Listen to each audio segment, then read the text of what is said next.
পর্যটন শিল্প সরকারের দ্বিমুখী নীতির শিকার। একদিকে বিকাশের কথা বলা হলেও অন্যদিকে শুল্ক ও করের চাপে ফেলা হচ্ছে পর্যটন খাতকে।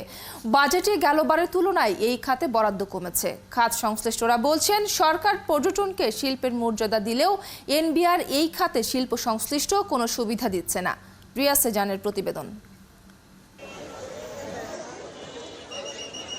পরিবারের সাথে বিনোদনের সহজ ও হাতের কাছে থাকা অনুষঙ্গ হিসেবে পরিচিত থিম পার্ক বা অ্যামুজমেন্ট পার্ক।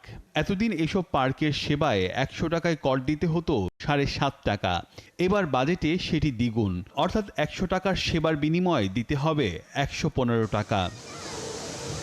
বিশ্বব্যাপী অত্যাধুনিক নানা রাইডের যুগে তাল মিলিয়ে চলতে এই খাতে যখন বড় বিনিয়োগ প্রয়োজন, তখন খাত সংশ্লিষ্টরা বলছেন পর্যটন শিল্পের বিকাশে সরকারের নীতি বিনিয়োগ সহায়ক নয়। গভর্নমেন্টের যে পলিসি আছে সেই পলিসি যদি আমাদের ফ্রেন্ডলি না হয় তাহলে তো ব্যবসা করতে পারবো না। ব্যবসা না করতে বলে বিনিয়োগ আসবে করতে। একই মন্তব্য ট্যুর অপারেটরদের। অভ্যন্তরীণ পর্যটনের নানা সেবা সংযুক্ত করে পর্যটকদের প্যাকেজ অফার করেন যে অপারেটররা এতদিন ভ্যাট অব্যাহতি থাকলেও এবার সেটি তুলে নেওয়া হয়েছে। যখন আমরা রুম কিনি, অ্যাকোমোডেশন কিনি, আমরা তাকে ব্যাট দিচ্ছি। ট্রান্সপোর্ট ইন্ডাস্ট্রি থেকে যখন আমরা ট্রেনের টিকিট, প্লেনের টিকিট, বাসের টিকিট আমরা ব্যাট দিচ্ছি। আমরা ক্যাটারিং খাবার কিনে আমরা ব্যাট দিচ্ছি। অ্যামিউজমেন্ট পার্ক থেকে যখন টিকিট কিনে আমরা ব্যাট দিচ্ছি। এর উপর আবার 15% ব্যাট। এটা কেমন পর্যটন বিকাশের জন্য সহায়ক ভূমিকা পালন করবে না।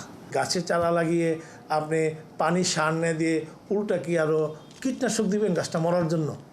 বাজেটে বেসামরিক বিমান পরিবহন ও পর্যটন মন্ত্রণালয়ের জন্য বরাদ্দ এবার ৫,৬৯৫ কোটি টাকা, যা গেল বছরের তুলনায় প্রায় ৮৯৭ কোটি টাকা কম। খাত সংশ্লিষ্টরা বলছেন, এই বাজেটের বড় অংশই ব্যয় হয় বিমান কেনা ও মেরামত বাবদ। ফলে পর্যটন খাত কার্যত অবহেলিত। বিমান এবং পর্যটন এই টাকাটা কিন্তু বিমানে খরচ হয়ে যায়, পর্যটনে খরচ হয় না।